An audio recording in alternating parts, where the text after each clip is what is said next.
Welcome to the Fill Your Cups podcast. We're your hosts, Morgan and Bailey. Welcome to a book club bonus episode. Bonus book club episode, I mean. One of these days, we're actually going to get a real sound effect. It won't be me.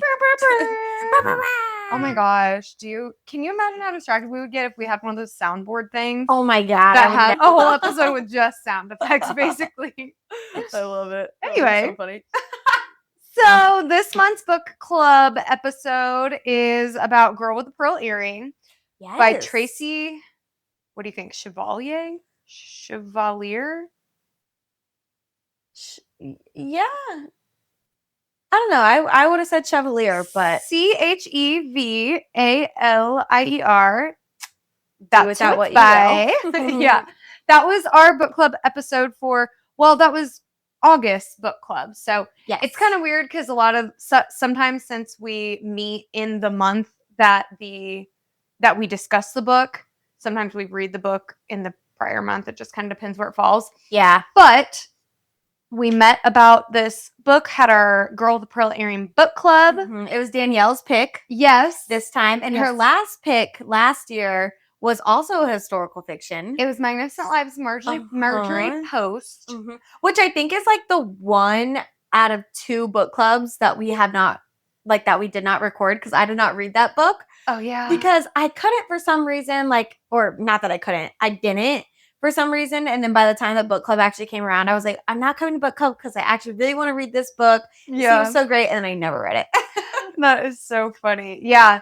Yeah, it was really good though. And I do feel like people in general liked that one a little bit better than this one. I could see that. Because that one had a little bit more to it, right? Yeah. So the interesting thing about this one, Girl with the Pearl Earring, was it just kind of was almost like an inner monologue. Yeah. I felt like it was very stream of consciousness. Mm-hmm. I compared it to like reading a diary. Yeah. Totally. So that actually did not bother me at all. I actually really liked it. Mm-hmm. And I felt like it was pretty simple, but still unique. Yes. The language was simple, but because it was in a different setting and a different time and all of that, I felt like it was still really unique. And so I really liked it. Me too. And you physically read the book, right? Yes. Okay. I audiobooked it. That's right. I audiobooked the entire thing. And I usually do a little bit of half and half, but it was a pretty small book. So it was a pretty quick listen. And it was funny because I even listened to it at a slower pace than I normally do, just because the accent was throwing me off, which is just like an English accent. Mm-hmm. But I couldn't listen to it at my normal 1.8 because all the words were jumbled together. Oh, yeah. So I listened to it slower. And I think I had said that to the book club, oh my God, I'm having to listen to this at I don't know, 1.25 or something. Mm-hmm. And Julia had said once you get used to it, you can probably speed it back up. And I was like, oh, you're right. And then I bumped it up to 1.5 and it was totally easy. But I really enjoyed the audiobook. I don't think I would have enjoyed the physical book. About half of our group did audio and half did physical. And it did kind of feel like the audiobookers liked it better than the physical. I agree. I feel like all the audiobookers were like, I don't think I would have liked it if it was physical. Yeah. Which is funny because I think it was just because it was such a simple and slow read. Yeah. And I think for me, now this will be the last time I talk about this. Well, maybe not. But this will be the last time that in a book club episode, I bring up the fact that I was in the middle of a Brandon Sanderson or just finished or whatever. Yes. But the Brandon Sanderson Stormlight Archive series, these 1,000+ page books that are really intricate, really complicated, complex, magic, huge world building. Yeah. Crazy, intricate books. I had just finished the last one, the 5th, and it's not the final technically. He's gonna write more. There's supposed to be 5 more. Is it your final? No, I don't think really. I'll still read the rest of the series when they come out. But it's going to be a while because he has several series. It's kind of like how Sarah J. Maas, you're like, no, we just want the last ACOTAR. We want, I'm free, Elaine's story or whatever. But she's off writing other stuff instead. It's kind of like that. So anyway, the Brandon Sanderson, he does have a plan to finish that series. But all it's to say, I had just finished the 5th one. And that's the last one that has been written so far. And because I had come from that complex world, crazy world building, intricate magic, all that, Yeah. my brain loved just reading someone's thoughts. Oh, yeah. And slowing down and just kind of like being in someone's mind and being like, what's going to happen? Yeah. I don't know. But like, you didn't really care that much. You're kind of like, what's she going to do at work today? Exactly. Like, yeah, what color will she paint with today? It felt kind of, it felt kind of serene. Yeah. I guess. I don't know. I totally agree. I felt like it was slow. It was simple. And I really enjoyed the calmness of it. Even though there was parts of the book that were like kind of crazy, like with the slap, which was so funny how divided the book was about that. Yes. Half the people were like, I mean, yeah, that's just how it was. And half the people were like, no, that was crazy. And Yeah. I'm like, no, slapping a kid is crazy.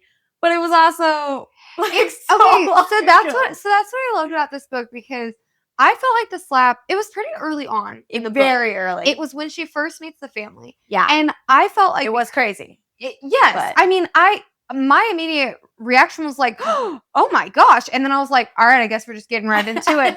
Because I felt like, because it was so early on, I felt like it was a really smart choice of making the point of the setting that we were in. I agree. I felt like it brought me right into the time. I was like, all right, we hit our kids back here. Like, and we let our mates hit our kids. Like, that's just how it goes in these times. So I completely agree. Yeah, to me, I was taken aback by it, but I just went right past it because I was like, whoa, all right, we're doing it. We're doing it. What time period was this set in? It was 1600s. Okay, that's what I thought. I knew it was super, super old. And I was kind of scared of this book going into it because I was like, this is going to be language that I do not understand. It's going to be so boring. And it was opposite. Yeah. Obviously, it's because it wasn't written in the 1600s. It was written in like the 90s. Yeah. Which made it easier to understand, I think. But I was scared of it at first. For sure.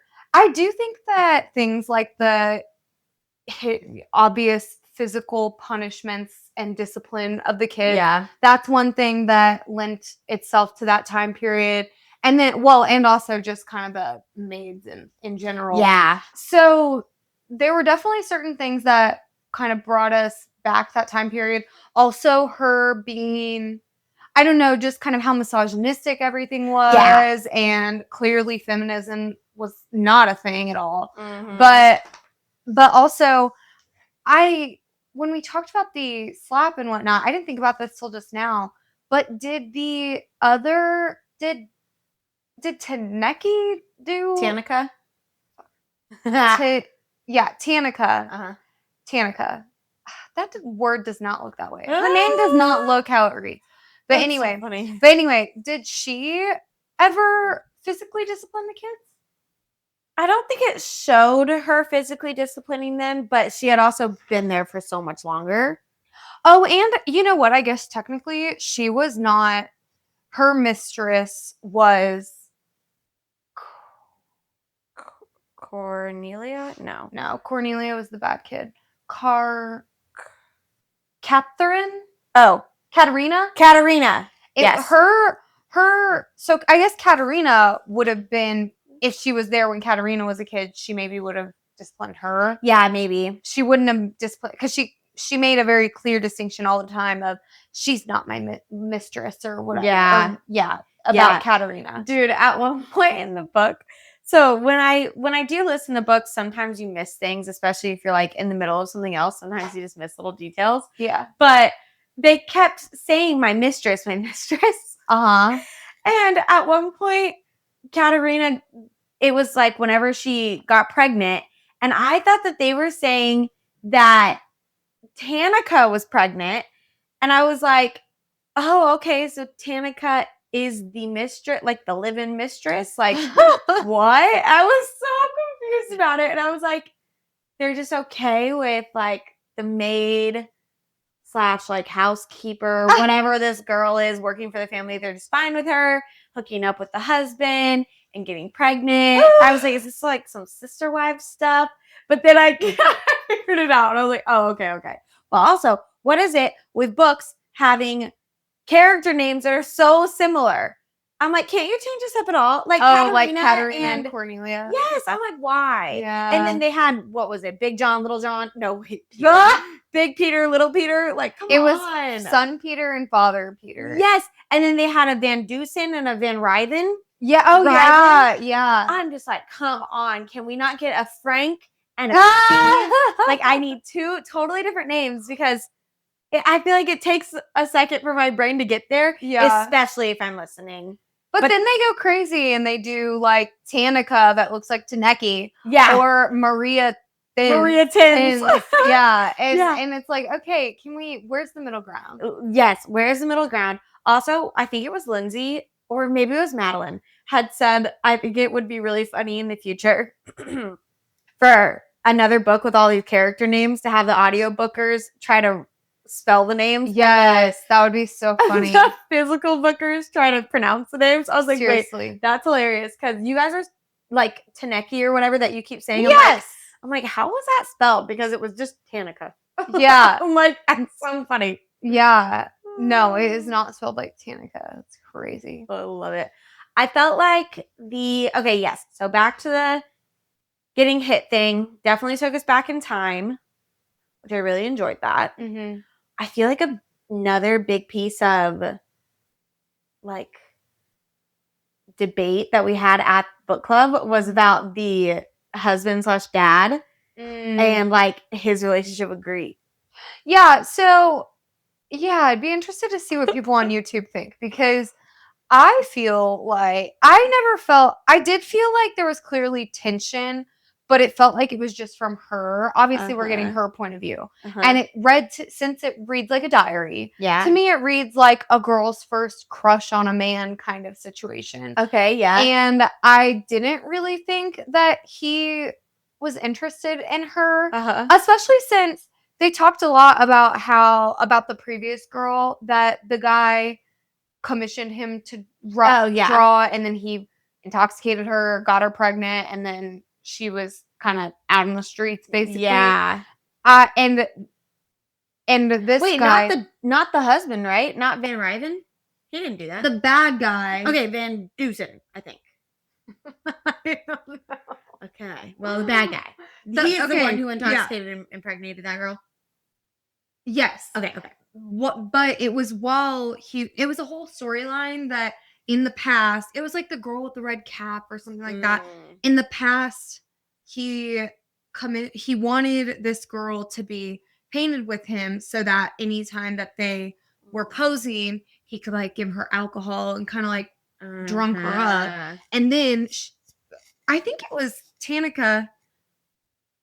Hey, you did it. I think it was Tanika that was telling Greet about this and saying that, oh, well, this is what happened kind of when she was still giving her the goss. She said that that's what happened with the previous maid, and then, oh, she's no longer, basically. Right. And I feel like from that experience, the master, I'm forgetting his name, the painter, was... I think it's Van Ryven. Okay. Is his name, I think. You don't think so? I just don't think anything was spelled that way in the book. Oh, really? I think it was spelled with a W, so I think I always read it as like Rahwan or something. That's funny. Or WJ, like a W and a J. That's so funny. Or something. I don't know. Vermeer? Oh, that's the painter. That is the painter. Okay, that's the real painter. Is he also the painter in the book? I can't remember.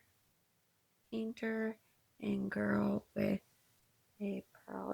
I think we just need to look up girl with pearl earring character names. That's what I'm doing. Okay, yeah, it was Vermeer. Wait, so was there a Van Ryven and a Van Dusen? Because then who's Van Dusen? Or Van Duven? Okay. So this is what I was saying. That's Van Ryven. Yeah, and then there's Vermeer. I don't think there's any Dusens. Okay, but there's a Van Ryven, and he's the bad guy, and then Vermeer is the painter. Okay, and then there is a Van Leeuwenhoek or Leeuwen. How did they say it in the book? I don't know. Leeuwenhoek. I think I just said Leeuwenhoek.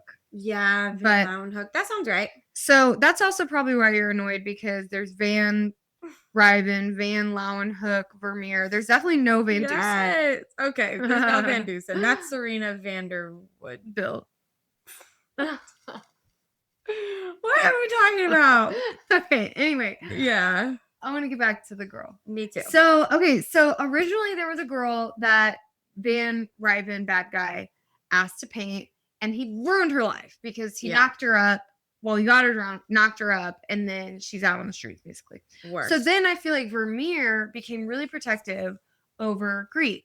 And I felt like he was trying to play interference with bad guy Van Ruben. Mm-hmm. And I don't know, I did not get the romance from him. Okay. I could see it from your point of, because whenever you said, you're like, I feel like it was like more of a father figure. I was like, what? And I was like, no, there's no way. But I do feel like once you've explained it a little bit now, and it was like more of a protective instead of like possessive, is kind of how you felt. I didn't think he was possessive. Right. You're saying he was more protective. Yeah. Right. I think other people, including myself, would have been like, he was more possessive. Like he was more like, no, she's mine. Like I don't want you to see her the way I see her. I get to see her. Yeah. Kind of thing. I mean, I get why you might think that, but the thing is, it was told completely from Greet's point of view. It was told completely from her point of view. Oh, I just remembered how she would get in trouble all the time, and he would never stand up for her, or he would never just tell his wife, like, actually, like, I have her doing that. Which I think is part of the weirdness. I do think it was weird, but I don't think that men, I think it was another product of the time. I don't think that men at that time were expected to give any explanations for what they were doing. That's true. Especially for a woman. And I feel like, again, from Greet's point of view, she said that she saw the intimacy that he had with his wife, and that he felt affection toward her. That's true. She said that she witnessed that. And I feel like he was in love with his wife and felt affectionate toward her or whatever. Yeah. And I just felt like but he also knew her well. Yeah. And knew that she would be weirdly jealous. Mm-hmm. And so. Okay, not weirdly jealous. I would be so jealous if Mason painted another woman. Fully clothed? Yes. What? Why? You wouldn't? If Jared was painting someone? Yeah. No way.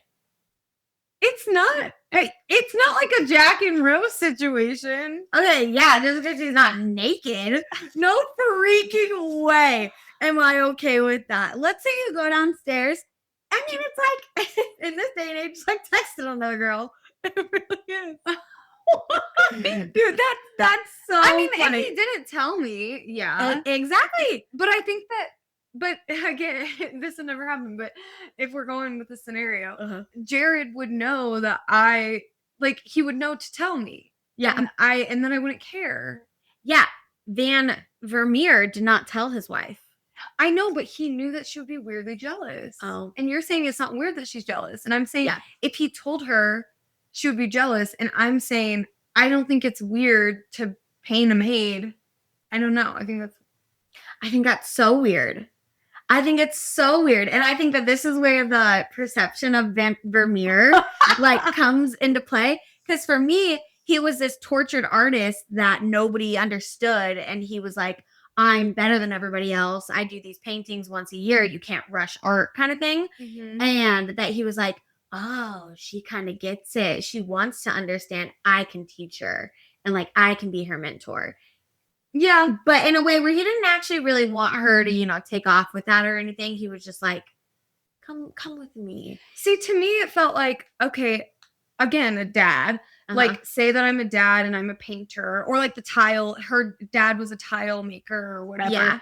And she starts getting really interested in ceramics or something. Mm-hmm. I feel like, of course, he would take her under her wing and be like, oh my God, she's interested in things that I'm interested in. It's like when our dad, when I started getting into watching Alone, and he was like, oh my God, let's watch Alone together. Yeah, that's your actual dad. So it's okay. However, if this was like... Yeah, but in this setting, don't you feel like... And Actually, that's a great example. It's not a great example because I'm not serving dad, but he's not my biological dad. I'm just saying, okay, but he's your dad. I know, but what I'm saying is like in this time, it was perfectly normal for young girls whose families were in poverty to go into someone else's house and basically not be a part of their families anymore. Yeah. And then it would not surprise me if that person kind of started to feel like, oh, I should father her, or I should like be a father figure to her or whatever. Yeah. No, my impression was totally different while I was reading it. I don't think that they had like sexual tension or anything like that. Like, I think had they made out in the broom closet or something, I would have been like, what?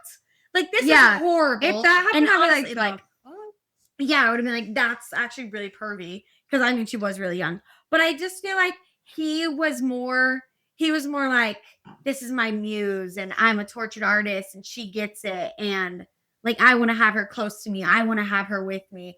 And I think that had it been more of an innocent caring about her, then he would have told Katerina, and he wouldn't have had her secretly making all these paints for him, because he would have just been like, yeah, I'm actually teaching her how to do all this stuff, blah, blah, blah, blah, blah. But instead he was like, no, I want you all to myself. You can't tell anybody. It was like a secret love affair without actually being a love affair. I do think the secrecy was weird. I kind of wrote it off like the slap, that it was kind of I'm a man, I don't have to justify myself to anybody kind of thing. Yeah. Or explain myself to anyone, because that's not expected of men at this time. Yeah. And so that was kind of how I read it. I'm trying to think now. I'm trying to brainstorm. Because I feel like there are movies or TV shows where a child has to like leave their family. I'm like, surely in Bridgerton there's something like that, where the child leaves their family and is like basically brought up by the family that they're living with, but they don't. It's an affair. Shut up! It totally What are you thinking of? I don't know. I can't place anything specific. But Shut it totally always ends in an affair. No, like I'm thinking of. This isn't a great example. But what comes to mind is like in Game of Thrones. You've never seen it, but in Game of Thrones, there's a family, and Ned Stark and Catelyn Stark have their own kids, and then Ned goes off to war. Okay, this is a bad example. He goes off to war, and she thinks that he brings back a baby. Okay, that's his. She thinks. Spoilers. It's not actually Ned's, it was his brother's, but he like kind of covered for him. But anyway, so he brings him back and he raises him as his own kid. Okay. And when John, who's this kid, when John grows up and like Ned takes an interest in him and takes him under his wing and raises him like his own kid, Catelyn is so jealous. But not because obviously they're both boys. So not because Ned's interested in John or anything, but she's so jealous just because it's not her own kid. Okay. And it's a whole mothering thing where she's like, if you're going to spend attention on anybody, it better be on our own freaking kids or me. Yeah. And so that's kind of what I got from, it's actually crazy that her name's Catelyn Stark. And this girl's name is Katerina. Katerina. Yeah. Yeah. But anyway, that's the vibes I got from Katerina, was that she was just like, it's not that she was jealous because there was anything intimate going on, but just that she was like, you're paying attention to her and not me or my kids, you know? And you know what? I get that. I really do. I really do get that. I think, what, is she prettier than me? Oh my God. What, she sits better than I do? What is that about? I could sit here. I will say I do think it's weird that he never painted her. It is weird. That's the part that I can understand why you'd be upset. Yeah. I guess the part where I could understand why he wouldn't be upset is because it wasn't of his own, like, he didn't come up with it. And he wasn't like, I need to paint you. It was more like he got commissioned for it. Yes. So that is true. It's funny because I really did not expect that to be a point of contention, kind of, or like a point of debate at book club. I just thought everyone was going to be like, oh yeah, he was weird. And then half the people were like, no, it wasn't. And I was like, wait, really? I was like, that's so funny, because I can really see it from both perspectives.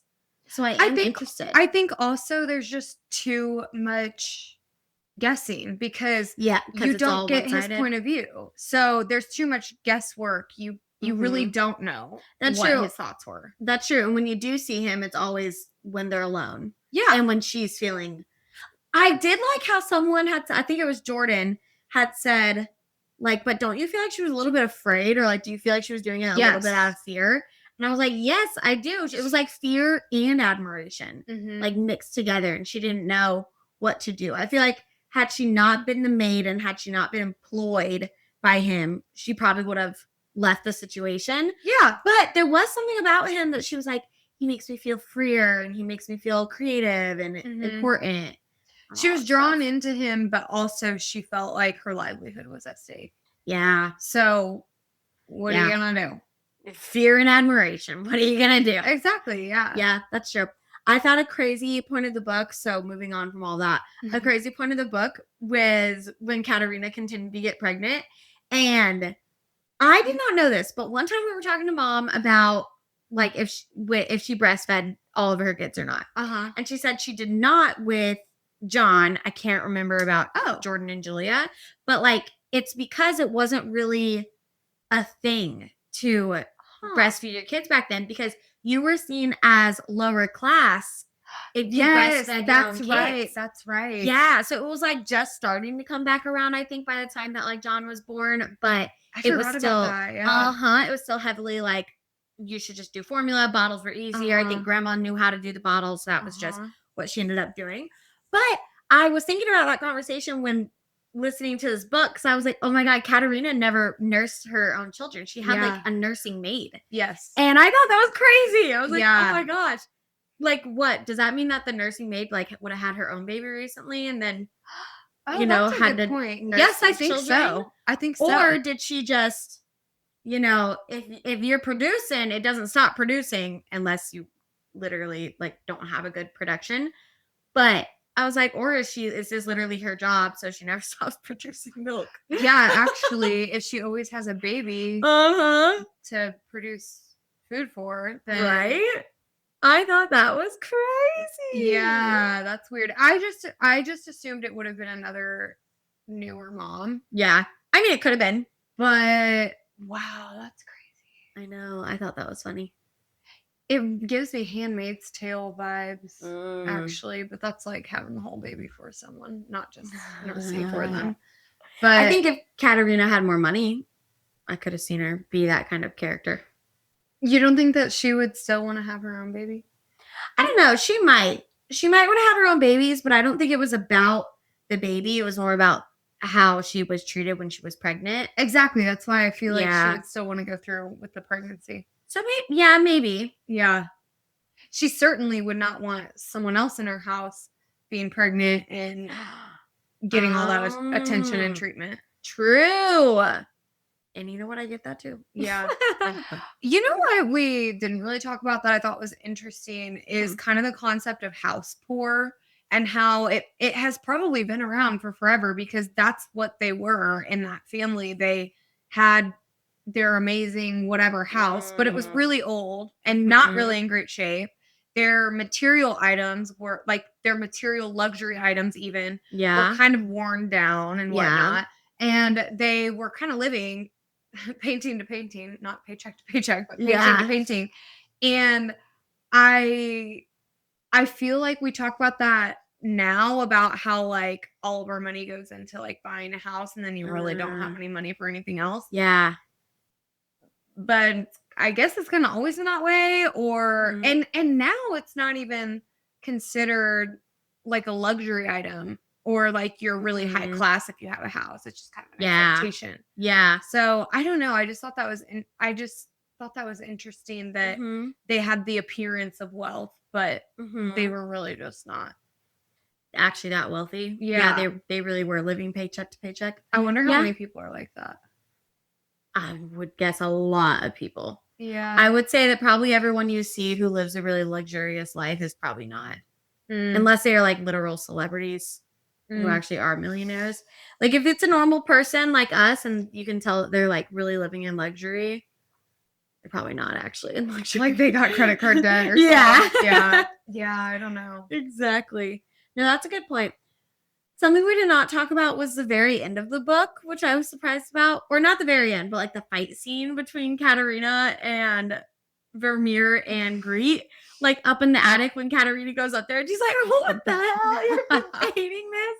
And she's super pregnant. And then she like grabs She tries to go for yeah. She like grabs the painter's knife. Yeah. But she goes for the painting. I thought she was gonna go for greed. Oh, really? Yeah. Oh my gosh, no, For I knew. sure. I thought she was slicing the painting for sure. Dude, no, I saw she picked up the knife. I said, oh my God, I understand her. I'm just kidding. No, but I thought that was kind of crazy. And then they stopped her right in time. And then she ended up having like the miscarriage right up there. Oh, yeah. That was terrible. crazy. I was like, oh my God. Yeah. And she had a terrible pregnancy. How did it feel reading about someone that was pregnant while being pregnant? It was fine. It was fine. You didn't really relate. No. You know what? Julia asked me that about The Great Big Beautiful Life because she like gives the baby up for adoption. Yeah. And Julia was like, oh, what's that? And I was like, yeah, it's fine. I don't know. Like I did not put those with me in my brain. Yeah, I was like, did not equate. No, I didn't feel like it was relatable. So I just kept going. The only part that I thought was crazy was the nursing part. And I was like, wow. Oh, yeah. The part was wild to me. I think I told you I've read a really creepy book since then that I can't get my brain off of. And I've read 2 books since that book. But yeah, so The Last Mrs. Parrish. Yes. I've never read that one, but I had it on my list to read. I think I've read that one. I don't think you have either. So. I feel like I would know. I don't think you marked it on Goodreads, but yeah. This book felt, I don't know, it felt like easy breezy to me, you know? Yes, I love that. Okay, yeah, I have it on my want to read. Well, I know I think that was everything I had for this book. The next book that we're doing is Alexandra's pick. Yeah. And she is doing Broken Country by Clarke Leslie Hall. Yeah, which didn't she just show that it's going to be made into... Yes! It's going to be made into a movie or a TV show. I feel like I get a notification every other day saying, this book series is being made into an adaptation. And I'm like, what? I love it. I think they heard me say that was my goal. And then they were like, all right, bet. I'm just trying to figure out how it's possible. It's, yeah, I agree. I'm just like, I'm trying to see, it says, wait, March 2025. That has already happened. I'm trying to see if it says when it is going out. But yeah. But so what's it called again? Broken Country. Yeah. This doesn't say. But it does say there's a mega deal on Netflix. Exciting. Which makes me nervous because Netflix is so bad. That's true. They take crazy creative liberties. But I'm really excited for this book. It's rated a 4.36. Oh, it says... Wow. Yeah. It says Reese Witherspoon is going to be one of the producers. Oh! Yeah. That'll be really good. Yeah, that's wild. It's a Reese book club pick. So, yeah. I'm super excited. This is so funny because for some reason my description's in Spanish, even though nothing else is. But I just remember the first line said, it was a secret affair, and then it became public or something like that. And I was like, oh, yeah. Oh, heck yeah. Yes. Well, I hope you guys join us for that book club. That will be our September book club. So that means that we meet on the second Wednesdays of the month, which means that Morgan and I typically get it out by like the 3rd or 4th week of that month. Mm-hmm. So yeah. So read this by the end of September. Yeah. So you can catch our book club episode. Yeah. Broken Country. I'm excited for it. All right. I think that was everything I had. All right. See you Monday. Cheers.